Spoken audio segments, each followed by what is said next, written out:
Okay, class, I thought I would derive the Michaelis Menten equation. It sort of kickstarts our discussion of enzyme kinetics, which deals with how fast an enzyme catalyzed reaction occurs, or how fast a substrate gets converted to products. In order to better understand that phenomenon, we have to discuss rate laws. And rate laws have to do with how fast reactants get converted to products.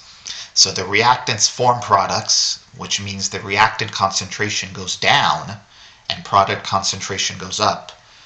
But how fast that reactant goes down is determined by whether it's a zero order decay or a first order decay or second order decay. That is to say that you can have zero order kinetics, first order kinetics, or second order kinetics. So for the Michaelis Menten equation, we have this form here where the enzyme plus substrate come together to form enzyme substrate complex. That's defined by the rate constant case of F. So the F really stands for formation. The subscript really doesn't matter, but I put F so that it can stand for formation.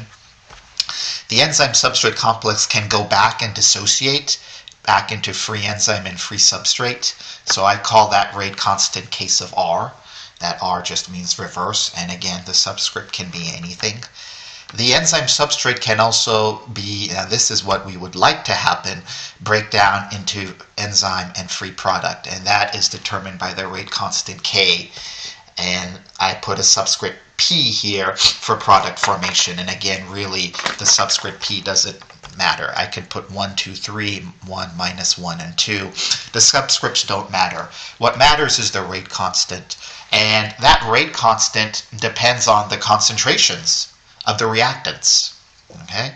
And whether those reactants will decay with zero order, first order, or second order kinetics. So there is a couple of assumptions in the Michaelis Menten equation for its derivation. The first assumption is that, and this is the most important assumption, is that you're dealing with the steady state situation or steady state condition. And in the steady state condition, the rate of change of enzyme substrate over time is equal to 0. Okay? So that is mathematically stating is that the rate of change of enzyme substrate complex over time is 0. Grammatically speaking, it means that every time you form an enzyme substrate complex, it will break down.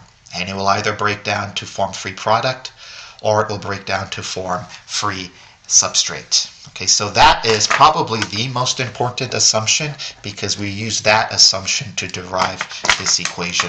The second assumption that we make with Michaelis Menten and that equation has to do with the fact that we really don't worry about our enzyme. The enzyme is always there. It's the substrate that we really modulate. We can have low amounts of substrate and see how that affects this dynamics. We can have a high amount of substrate and we can see how that affects this dynamics. But we don't really concern ourselves with enzyme, the free form of the enzyme. It will always be there and it's not going to run out. Okay, the substrate concentration is something that we could either make it run out or we can add a whole bunch of it so that it never runs out. This is really the variable. Okay, so really what I'm saying. And then the third assumption before we derive our equation is that our total amount of enzyme, and this really isn't an assumption, more just a fact, is that our total enzyme is enzyme that is in the form of enzyme substrate, and then free enzyme that is available to capture more substrate. All right. So these are our three caveats for the Michaelis Menten equation. Just a little bit about enzymes. We should know the basics. These are proteins with an active site. The active site binds the substrate to form products. And since enzymes are proteins, they're going to have a three-dimensional structure: primary, secondary, tertiary, and in some cases quaternary. Enzymes are catalysts. So basically, if it's an endergonic reaction, it will still be an endergonic reaction with the enzyme. If it's an exergonic reaction, it will still be an exergonic reaction with the enzyme added to it. The only difference is that the enzyme lowers the activation energy. So what's exergonic without the enzyme will still be exergonic without the enzyme, except its kinetics are going to be faster. What's endergonic without the enzyme will still be endergonic with the enzyme, except its kinetics will be lower and the activation energy will be lower. So in that regard, it conforms to our classical definition of a catalyst. Okay, and we talked about rate enhancement. Our enzymes in the body or in our cells do a lot better job than we can do in the lab. So that's a neat thing about enzymes.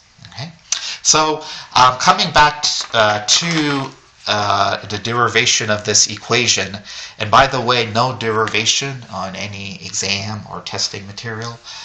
This is just for your own information. So coming back to the steady state condition, what is this telling you? It's telling you, besides that this rate of change of enzyme substrate complex is going to be 0, it really tells you that the rate of formation of enzyme substrate complex, the rate of formation of this complex is going to equal to the rate of its breakdown.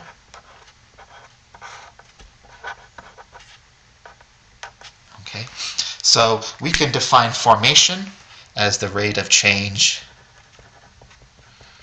of formation of enzyme substrate, and that rate of formation will have to equal the rate of breakdown. And we define breakdown as the minus, where this enzyme substrate complex is breaking down either to form free product or to go back and form free substrate. Okay, so we have to include the back reaction here just for purposes of getting our Michaelis Menten equation. So what is the rate law concerning the formation of enzyme substrate complex? Okay, the rate law concerning the formation of the enzyme substrate complex is, well, what forms the enzyme substrate complex? Okay, it's going to be K sub F. So that rate is actually going to equal to K sub F times the concentration of E times the concentration of S. Okay, so S can decay with 0 order, first order, or second order to make E sub S. Okay, and what is the rate of breakdown of the enzyme substrate complex to be? Remember, for steady state, the rate of formation has to equal to the rate of breakdown. That's the only way you can satisfy this condition where the rate of change is going to be 0. This is the only way the rate of change could be 0, so you'll have no enzyme substrate floating around, okay, in the end of the day. We have two things that are going on that are contributing to the breakdown. Can you see them? Okay, we can have the enzyme substrate complex breaking down to form product, and then we can have the enzyme substrate complex breaking down to form free substrate. So there are two contributions to the breakdown of the enzyme substrate complex. Okay, they are K sub R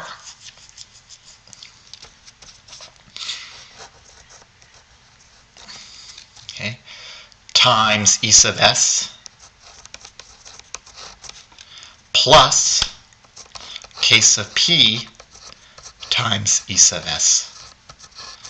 Okay, so these are the rate constants, this one and that one, that contribute to the breakdown. Okay, these two are part of minus dEs over dt. So this causes a positive contribution to E sub S over time. These two added together contribute to the breakdown of E of S over time, enzyme substrate complex. Right? And notice the rate laws that are, or the rate constants, excuse me, that go into them. Okay? So now let us do some algebra to manipulate this some more. So let me go here. Right. We have K sub F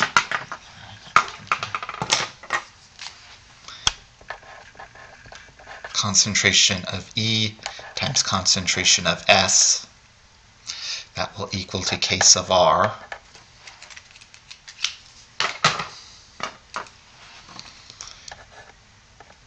ES plus Kp ES. I'll factor out the E sub S, the enzyme substrate complex, and that's going to give me the rate constant for the reverse reaction, disintegration to free substrate, plus the rate constant for the formation of the product. Okay, all of that is going to equal to the rate constant for the formation of the enzyme substrate complex times the concentration initially of the enzyme and of the substrate. So if I solve for E sub S here, enzyme substrate complex, I'm going to get rate constant for the formation of enzyme substrate complex times free enzyme that I started off with times the substrate I started off with, and then divided by the reaction, the rate constant, for the reverse, breaking down of the enzyme substrate into free substrate, plus the breaking down of the enzyme substrate into product.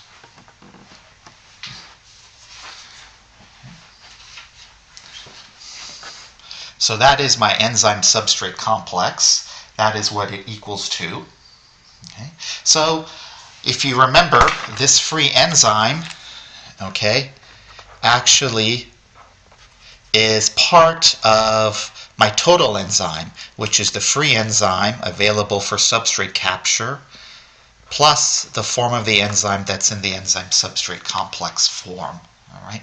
So this E, this free enzyme, is nothing more than E total, the concentration of my total enzyme, minus the concentration of enzyme substrate. That is going to equal to the free enzyme that's available for substrate capture. So I will plug that in to here. Okay, plug that equation into here.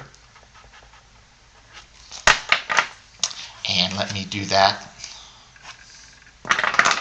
When I do that, I'll have K sub F times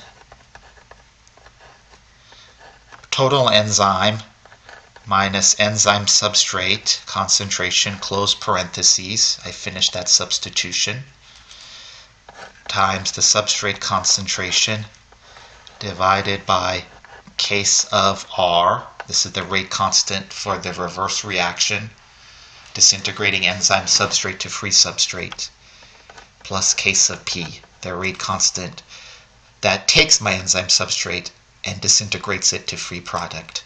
All of that is equal to my enzyme substrate complex. So if I isolate all the K terms on one side and all my ES, E, and S concentration of substrate on the other side, I'll get this. Okay, so I'll move all the K's on one side of the equation. And when I do that, I'm going to get KR plus KP divided by KF. So let me move this here.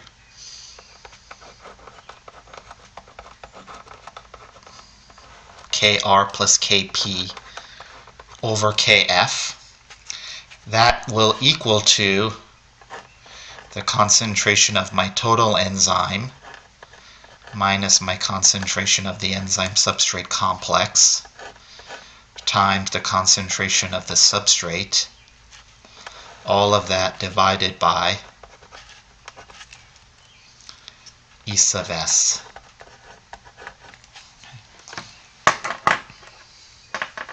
So I have all these rate constants on one side of the equation. All right, coming back to our original Michaelis Menten Law. All right, Kr is the kinetics involved in dissociation of the enzyme substrate complex, that rate constant. Kp is the rate constant for disintegration of the enzyme substrate complex to E plus P, and Kf is the rate constant for the formation of enzyme substrate complex. This could be zero order, first order, or second order. This actually, if you figure out regardless of the reaction order, these will actually cancel out to units of concentration. Okay? And this is actually our case of M. Okay? Otherwise, or more famously called the Michaelis constant.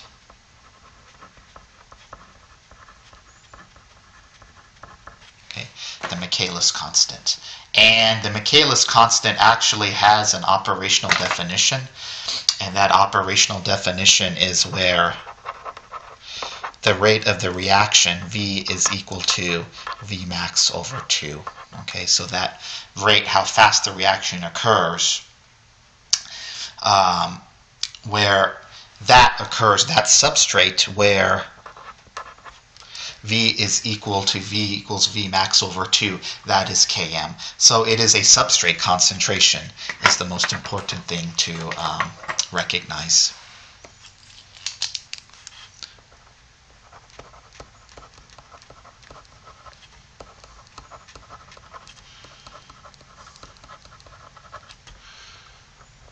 Okay, so case of M is actually a substrate concentration.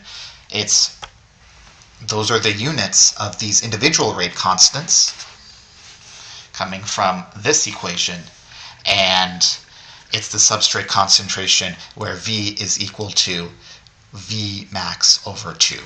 All right, so that was really the importance of trying to derive the Michaelis Menten constant, because now you actually see where the Km originates from. Okay, the Km is actually a combination of, in the numerator, those rate constants which break down the enzyme substrate complex divided by that rate constant which forms the enzyme substrate complex. Join all of those together, or that ratio, is case of M, which again, units are concentration, and it's the substrate concentration where V is equal to V max over 2. Okay, where V is equal to V max over 2. So that is what K of M actually equals to. Okay, and furthermore, coming back to our math, it actually is going to equal to our concentration of total enzyme minus our concentration of enzyme substrate complex, all of that times the concentration of substrate divided by the concentration of the enzyme substrate complex. All right. So now at this step it requires just some algebra. So let me turn this over this way. And then now what I'm just going to do is isolate the E sub S term here. And the reason why I want to isolate the E sub S term here is because now I know what my Michaelis constant is. All right, so let's go back here. Let me turn it over this side. Okay, let me rewrite what I had before one more time. Concentration of E sub T minus concentration of E sub S. Okay, concentration of S.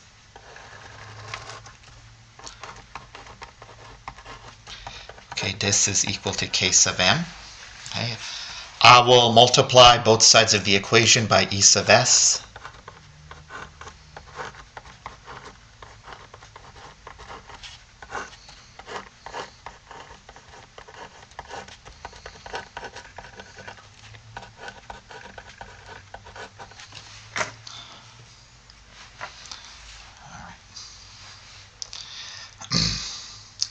I'll distribute this out. And when I distribute this out using the distribution law, I'll get E sub T, that, minus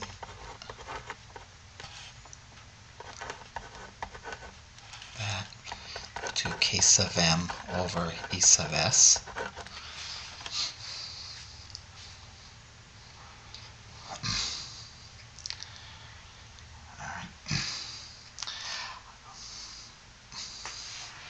I'll move this to this side of the equation. So let me get that E sub T times the substrate concentration is equal to, I'm going to move this term to the other side of the equation.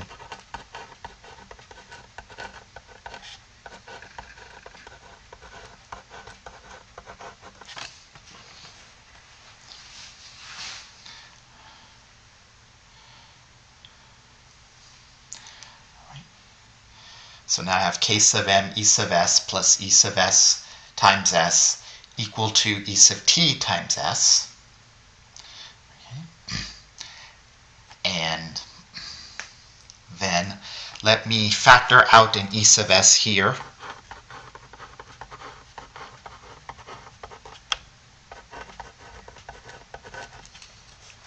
So Km plus s.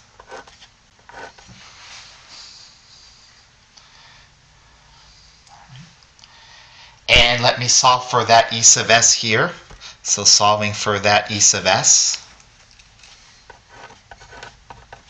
I have E sub t concentration times the substrate concentration is going to equal to K sub m plus the substrate concentration.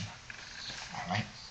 So this is a good stopping point here, because now we want to just think about this for 1 second here. All right. So here we now have the enzyme substrate concentration is equal to total enzyme concentration times substrate concentration divided by K sub m, which is the Michaelis constant, the substrate concentration where V is equal to V max over 2, plus the substrate concentration in which you want to measure the reaction velocity. Okay? So now we must recognize one thing here. One thing that we want to recognize for E sub s is that what is E sub s really talking, what is E sub s really about? Okay, so let's go back to our Michaelis Menten equation here. Okay, so this reaction velocity V is nothing more than K sub p times the concentration of E sub s. All right. So the rate is equal to Kp times the concentration of Es. So this Es can be zero order, first order, or second order, but that's concentration, and its decay can be zero, first, or second order, as I've said previously. But the concentration of this times its rate constant is equal to the rate. Okay? Once again, the concentration of E sub s, if we have a lot of E sub s, then we would expect a lot of product. If we have very little E sub s, we would expect very little product. And I'm only focusing on this rate constant, that is the K sub p. Okay? A lot of E sub s, and with a high Kp reaction constant, we would expect more P. A low initial concentration of E of s, and regardless of the value of the rate constant Kp, we would expect a low concentration of product. All right? So using that rate that involves formation of product, ultimately we're interested in forming product, right? We're not interested in the back reaction. So that E sub s that's going to lend itself to formation of product is nothing more than the reaction velocity divided by the rate constant Kp. Okay.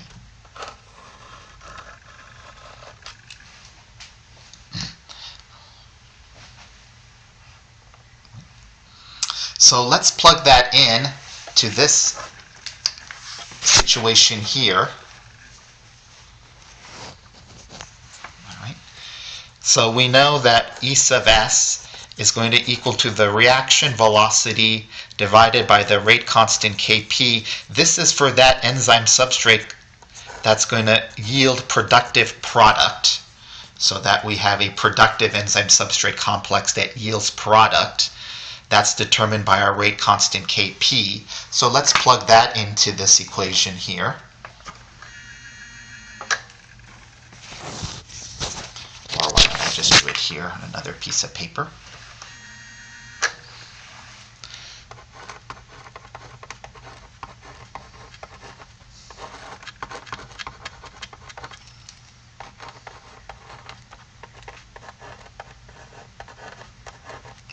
Okay, so remember our equation now. Don't forget that.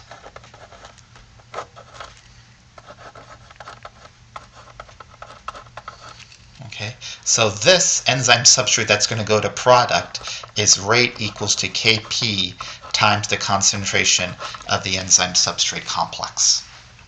So the enzyme substrate complex that yields productive product is nothing more than the reaction velocity times the magnitude of the rate constant that forms the enzyme, the rate constant that forms the product. So plugging this into here, I will get E sub t concentration times concentration of substrate, Km plus concentration of substrate is going to equal to the reaction velocity divided by that rate constant Kp.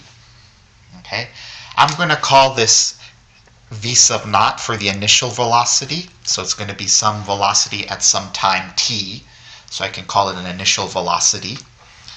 All right. And then I'll just multiply both sides of this equation by the rate constant Kp.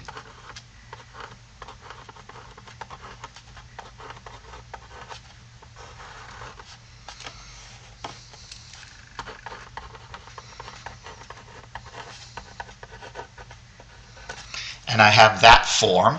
The initial velocity that's yielding my product is the rate constant times the total enzyme concentration times substrate concentration divided by Michaelis constant plus the substrate concentration.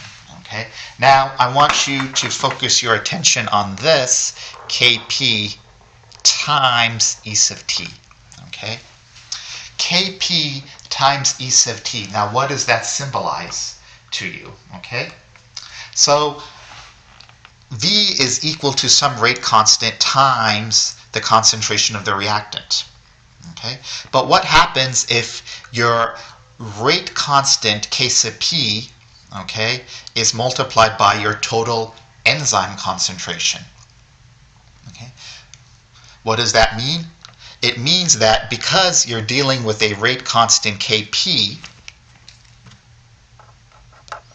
the rate constant that yields product, it also means that our total enzyme, which is free enzyme plus ES, if Kp is going to go and be in our total enzyme and we're making product, it implies that all of our total enzyme is in the form of ES.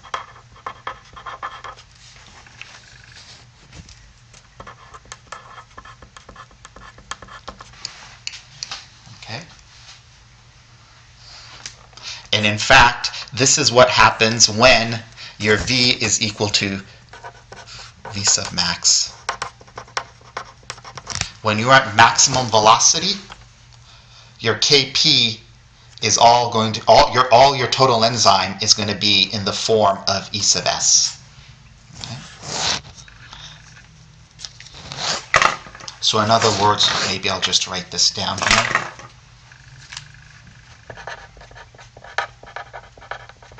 At Vmax, all of your total enzyme will be in the form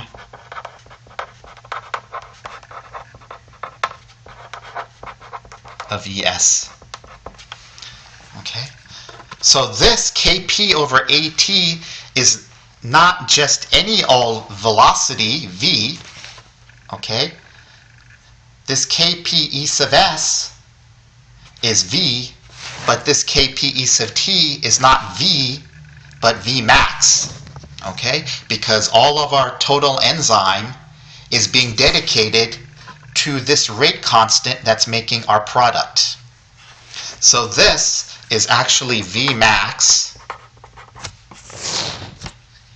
times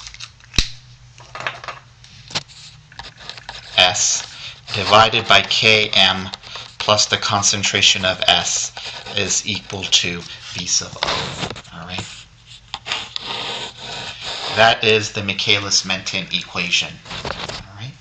So the key assumption here is that when you're at Kp rate constant that forms product times your total enzyme concentration, all your total enzyme concentration is in ES. There is no free E here. Okay, there is no free E. Okay, there is no free enzyme that's ready to capture substrate. All of your total enzyme is in the form of ES, and that is another way of saying you're at maximum velocity. Maximum reaction velocity is when all your total enzyme times that reaction rate constant that yields the product P, that will be your Vmax. So this is Vmax conditions, and this is the Michaelis Menten constant. So at any concentration of S, or at any time, you can figure out the velocity of a reaction. So when we graph it, we get the Michaelis Menten plot.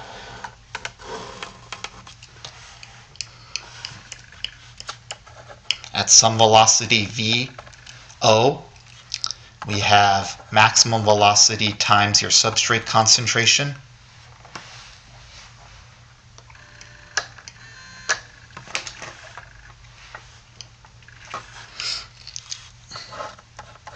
Divided by Km plus your substrate concentration. Don't forget what Km symbolizes. There is a definition to that. It's not just mathematically. It is a combination of rate constants, the forward and reverse rate constants involving the enzyme substrate formation and its breakdown, but it has an operational definition of substrate concentration where V is equal to Vmax over 2. But if you plot your substrate concentration on the x-axis, and if you plot V sub naught on the y-axis, you will get your standard Michaelis Menten plot. Okay, which is hyperbolic. Okay, and then at supersaturated substrate level concentrations, you will approach Vmax, and this has zero order kinetics in this region of the Michaelis Menten curve. So zero order means no matter how much substrate concentration you add, you're not going to get an appreciable change in the reaction rate. So this is zero order kinetics here.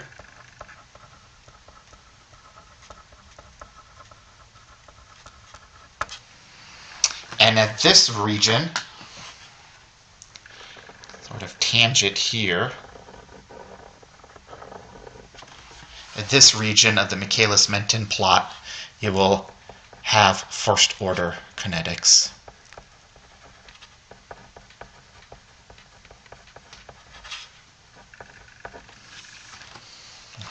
So if you double the substrate concentration, you will double the reaction velocity or the reaction rate. If you triple the substrate concentration, you triple the reaction rate. Okay, so in this realm, you'll have first order kinetics. In this realm, you'll have second order kinetics. What happens here? Well, that depends on the enzyme. Okay, so that is sort of that region where things are depends on the quality and specificity and kcat over km of the enzyme. All right. One other thing that we are interested in is not the Vmax, okay, which is here, but we are more interested in Vmax over 2, okay, where that point touches the curve. Okay, that is a substrate concentration, but it is also known as Km. All right, so this would be your Km, the substrate concentration, where your V, that's your y-axis, where your V is equal to Vmax over 2. All right, a low Km means a low substrate concentration to achieve Vmax over 2. A high Km means a high substrate concentration for V to equal Vmax over 2. And henceforth, an enzyme with a high Km means it takes a lot of substrate concentration in order to get V to equal Vmax over 2. That implies low specificity of that substrate to the enzyme's active site. Conversely, a low value of Km, that low value of the Michaelis constant means it takes a low amount of substrate to achieve Vmax over 2, and that implies that that particular substrate has a high affinity for the enzyme's active site. So that is the derivation of the Michaelis Menten equation. Okay, so there is some assumptions that are made. We need to assume that at Vmax, all of our total enzyme is in the form of enzyme substrate, so this is under Vmax conditions. We also have to have steady state conditions that we alluded to before, where the rate of formation of ES is equal to the rate of the breakdown. And when we do that and follow the math, we actually get a Km.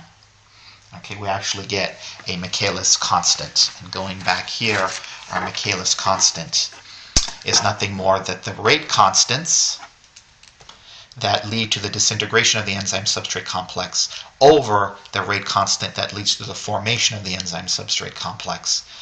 That addition and division, so the addition divided by the K sub f, that whole thing mathematically defines K sub m, but K sub m is operationally defined as a substrate concentration where V is equal to Vmax over 2. This is its mathematical definition. This is its definition in terms of how it's applied in the Michaelis formula. All right, so that is the derivation of the Michaelis Menten equation and the Michaelis Menten constant K sub m. And the main curve has to do with the Michaelis Menten curve. All right, that sigmoidal curve. But that sigmoidal curve is very difficult to determine Vmax and Km. Those are the two primary values that you're interested in determining for a particular enzyme. So what we actually do is we do something else to get Vmax over K sub m. So while this is our Michaelis plot,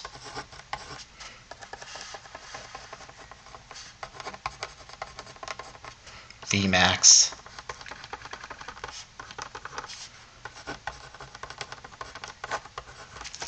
over 2, what's actually done is that we do a reciprocal transformation, and instead of plotting V versus a concentration of S, we'll plot 1 over V on the y-axis versus 1 over S on the x-axis. And when we do that, we get a double reciprocal plot. Right? The reciprocal of V sub naught is 1 over V. The reciprocal of S is 1 over S. And when you linear transform that, a double reciprocal plot of something that is hyperbolic like this actually gives you a line.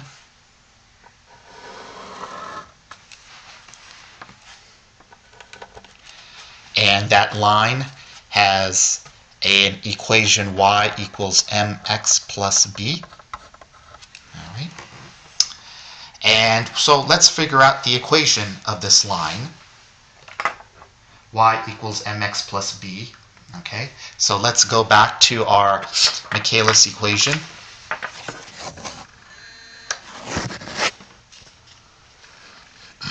me go back here.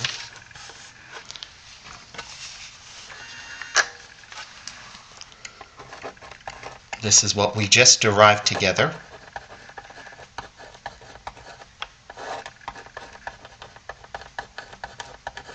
We do a double reciprocal, so let us take the reciprocal of the left-hand side of the equation, and then let's take the reciprocal of the right-hand side of the equation.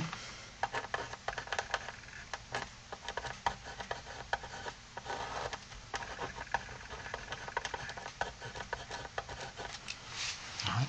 I can split this fraction apart into this. K sub m over Vmax delta S. plus delta S divided by V max delta S. So I've just taken this fraction and I've split it. All right.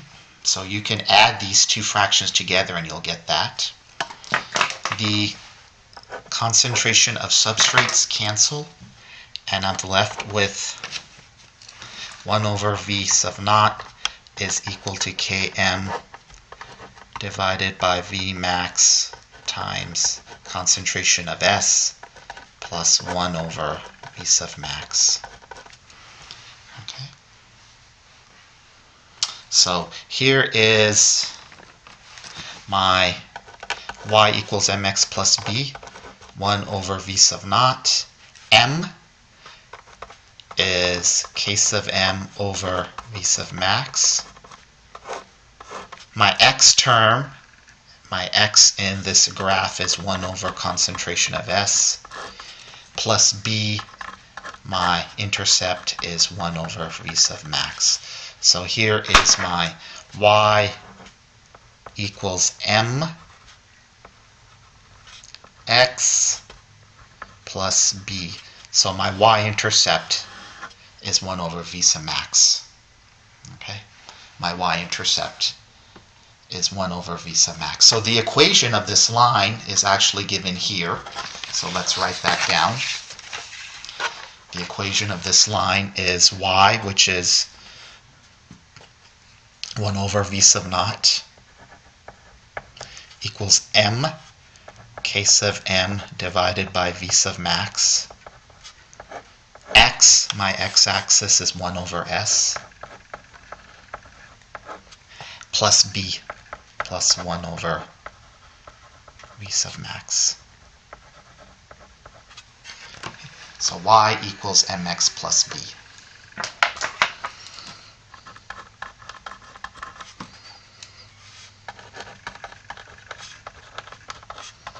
Okay, so now we already know what our y-intercept is going to be. Our y-intercept right here will have the coordinates 0, 1 over v sub max. And our x-coordinate, our x-intercept, where this thing hits the x-axis, is where y is equal to 0. And when you plug in y is equal to 0 here and solve for that x-coordinate, you will get that value to be, this is going to have an x-coordinate of minus 1 over k sub m, comma 0. All right. So that is your x-intercept. So the coordinates of your y-intercept are 0, 1 over v sub max. The coordinates of your x-intercept is going to be minus 1 over k sub m and 0. All right.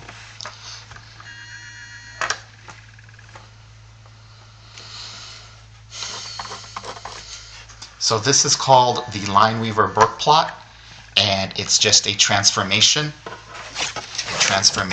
of Michaelis Menton's hyperbolic plot into a double reciprocal plot, 1 over v, 1 over s. The y-intercept will have coordinates 0, 1 over max. The x-intercept will have coordinates 1 over k sub m over 0. So to get v sub max, you just flip 1 over v sub max, you flip it. And then to get k sub m for a particular enzyme, you do the negative reciprocal.